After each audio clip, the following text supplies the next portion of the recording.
Trump తను ముందు నుంచే చెప్తున్నట్టుగానే he sign down an executive order ending birth right citizenship.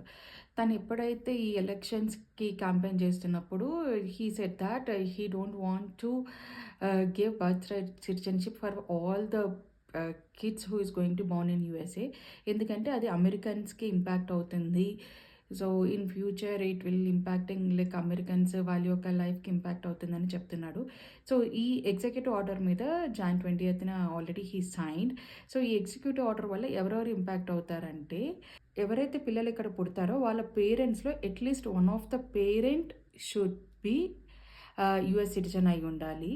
Are one of the parents should be lawfully resident here like a green card holder.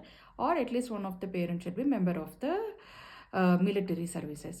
So, దీనివల్ల ఇప్పుడు ఎవరైతే ఇల్లీగల్‌గా ఉంటున్నారో వాళ్ళు ఇంపాక్ట్ అవుతారు. ఈవెన్ హెచ్-1బీ మీద వర్క్ చేయడానికి వచ్చినప్పుడు వాళ్ళు హెచ్-1బీ మీద ఉన్నారు. But they are not green card holders. Like non immigrant ఈ వీసా మీద ఉన్నారు. But they are not green card holders like permanent residents lawfully లేనప్పుడు వాళ్ళకి పుట్టబోయే పిల్లలు ఇంపాక్ట్ అవుతారు.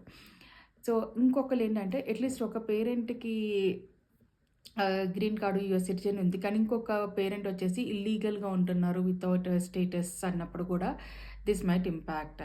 సో, ఆల్రెడీ తనైతే సైన్ చేశాడు ముందు నుంచి చెప్తున్నట్టుగానే. కాకపోతే ఏంటంటే 22 US states like attorney general filed a lawsuit on this order అగైనెస్ట్‌గా ఈ ఆర్డర్ మీద ఫైల్ చేశారు. సూ చేశారు. So, how he can change that 14th amendment from the constitution అన్నట్టుగా ఫైల్ చేశారు. Let's see how it will అది ఎలా impact ఉంటది, అది ఎలా వెళ్తుందన్నది మాత్రం చూడాలి.